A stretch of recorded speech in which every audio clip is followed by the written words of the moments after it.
Hi guys, I'm doing this as a video. I'm going to do a live, but I'm doing this as a video because there's two things I want to cover. This is about the documents on law and the age of consent. So I'm just going to give you what I've got. But I'm going to do a live after this video as well tonight, just to say what I was saying on Saturday before, as most of you all know, they tried to arrest me.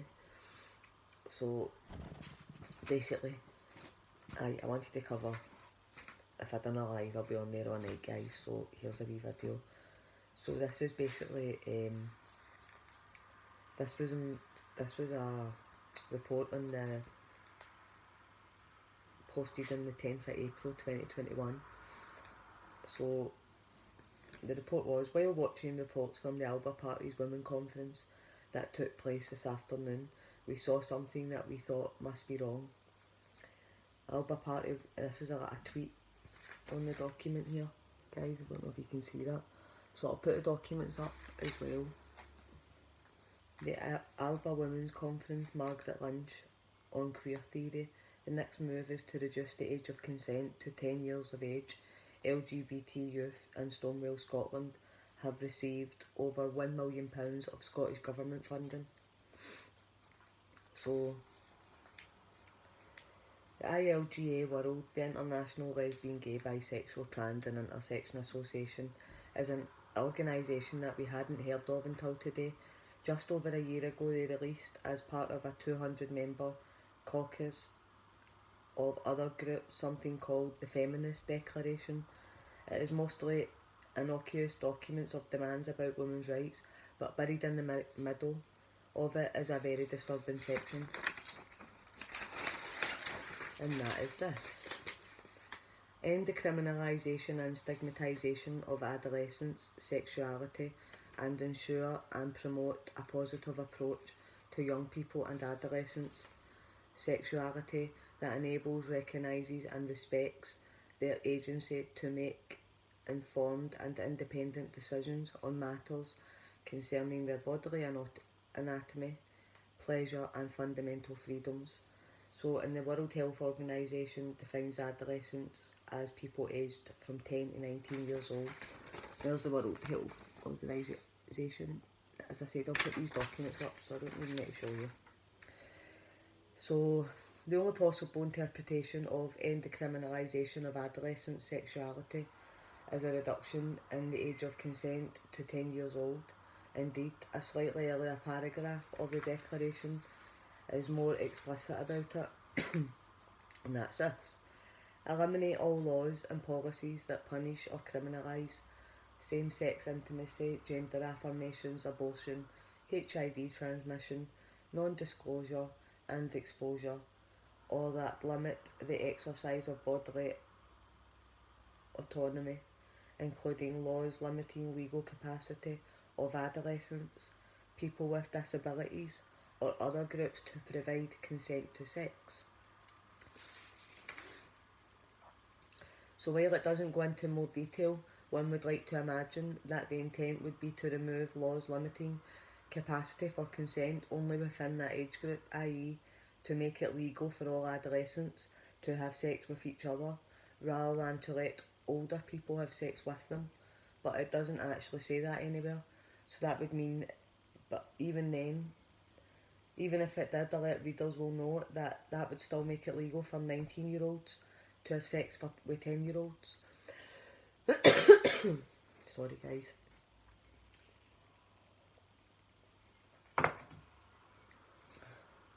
So, and to put it very mildly, that seems a somewhat controversial position.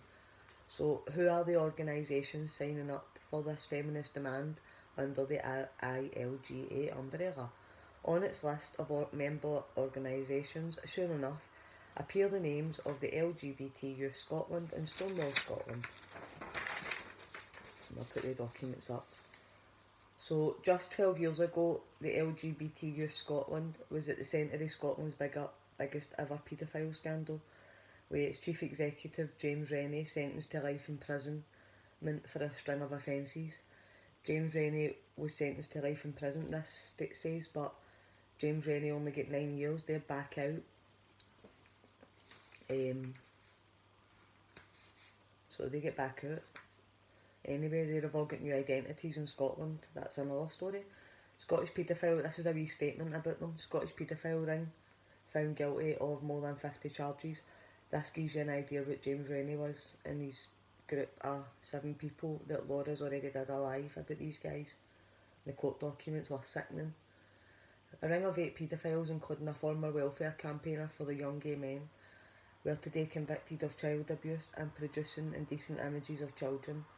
The men from across central Scotland were found guilty by a jury in Edinburgh of more than 50 charges, ranging from abusing infants from 3 months old to conspiracy and holding more than 125,000 images of child pornography, I hate that word, of child rape videos. 2 of the leaders of the gang, the biggest paedophile network uncovered in Scotland, were convicted of raping and abusing the young children of close friends while they were babysitting and sharing images of the abuse. One, James Rennie, 38, then the chief executive of the Gay and Lesbian Helpline LGBT Youth Scotland, had been babysitting the son of close friends called Child F during the trial. Since the child was 3 months old, the child's parents were so comfortable with Rennie that he was allowed to bathe, change and dress the boy, whom he went on to abuse repeatedly for 4 years, allowing another ringleader, Neil Strachan, to participate. So that was the LGBT Youth Scotland, and the Scottish SNP have gave them £1 million to a logo, I'm sure. So it seems remarkable that it appears to set on embroiling itself such continuous demands, and that the Scottish Government is funding it with taxpayers' money to do so, even allowing for the fact that until 2017 one of LGBT's directors was SNP Alan Daddy Bear Smith. That just gives you a director, oh aye, him. So he must apologise to Margaret Ringe, who penned the excellent article for this very website just days ago, for even momentarily doubting that she told the Alba Women's Conference. It appears that it's entirely true. The SNP are indeed paying lobbying groups with your money to try and reduce the age of consent in Scotland to 10. We wish we could be confident that the danger of that actually happening was only theoretical. So they're basically saying it's happening. So all the documents of that's there, and I'll post them, guys. This was just another report. A global LGBT group has thrown its support behind a statement calling for ages of consent to be lowered around the world to allow adolescents to engage in sexual activity freely and without stigma.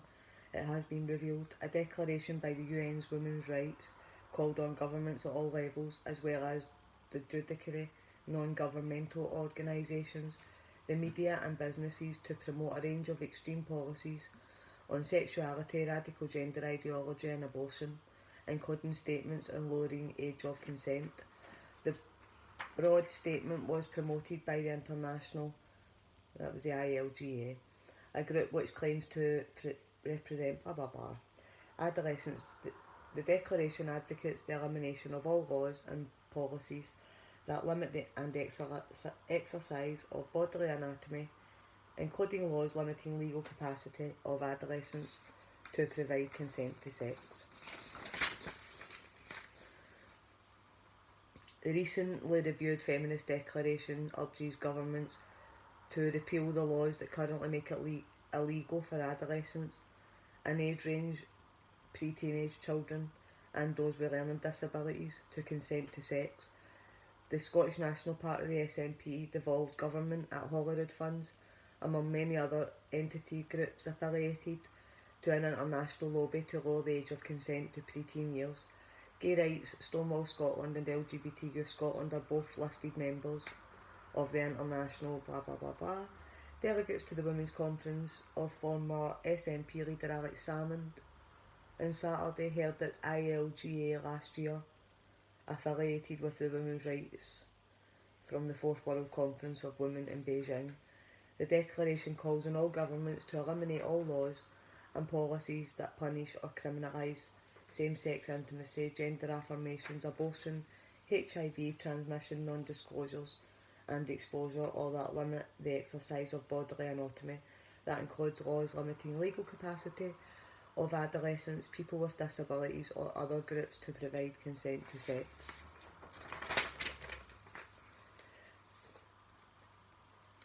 It also demands an end to criminalisation and stigmatisation of adolescents' sexuality and ensures to promote a positive approach to young people and adolescent sexuality, which recognises and respects their agency to make informed and independent decisions on matters concerning their bodily autonomy, pleasure and fundamental freedoms. The World Health Organisation defines adolescents as children as young as 10.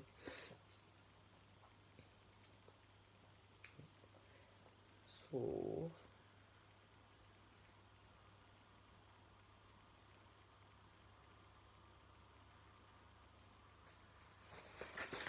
but that's not appropriate anyway. So there's that, guys. So yeah, as I said, it looks like this was just another.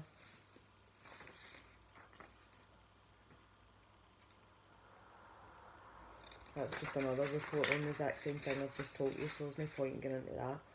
But I'll put them up, and where I was doing that, I also looked at, I'll put that up as well, age of consent reform for the United Kingdom. So this sounded dead similar, that was the only reason I thought I would put this up.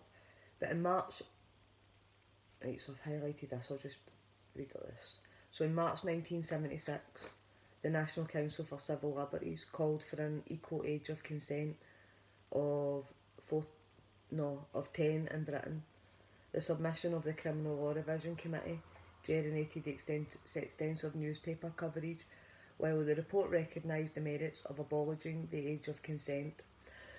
It proposed retaining a prohibition on sex under the age of 14 as a compromise with public attitudes, stating that although it both logically and consistent with modern knowledge about child development to suggest the age of consent should be abolished, with fear that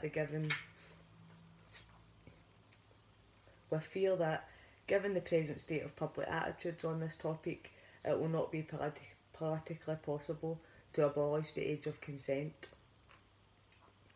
They also argued that childhood sexual experiences willingly engaged in with an adult result in no identifiable damage. So this was in 1976. They were allowed to write childhood sexual experiences willingly engaged in, so like children consented, so it was alright. With an adult result in no identifiable damage. Seriously. And suggested that more harm was caused when the children retold their experiences in court or to the press, because the children realised what had happened to them. So basically that was in 1976. They tried to abolish the age of consent completely, but they knew that would cause outrage, so they tried to bring it down to 10.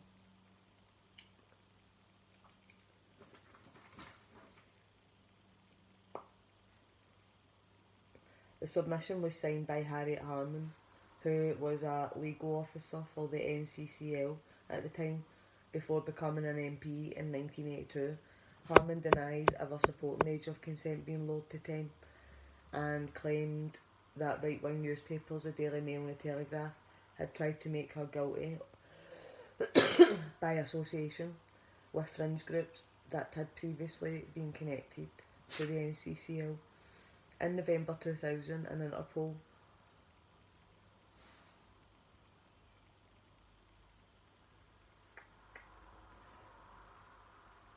so basically they tried to do the same. This seems similar, lowering the age of consent to 10, that they already tried in the governments in 1976. They tried to completely abolish it and even made a statement saying that childhood sexual experiences willfully engaged in with an adult result in no identifiable damage. That's just sickening.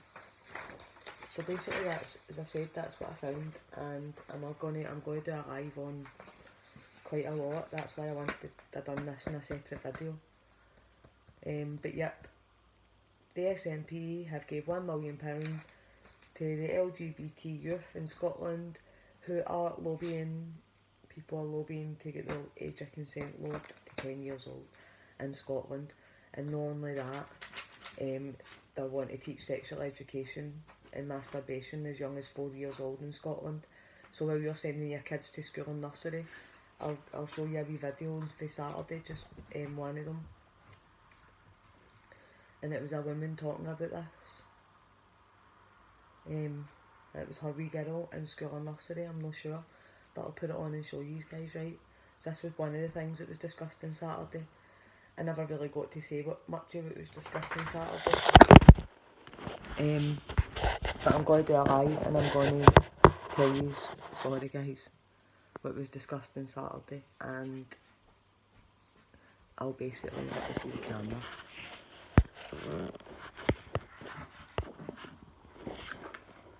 Oh, it's not going to let me spin it.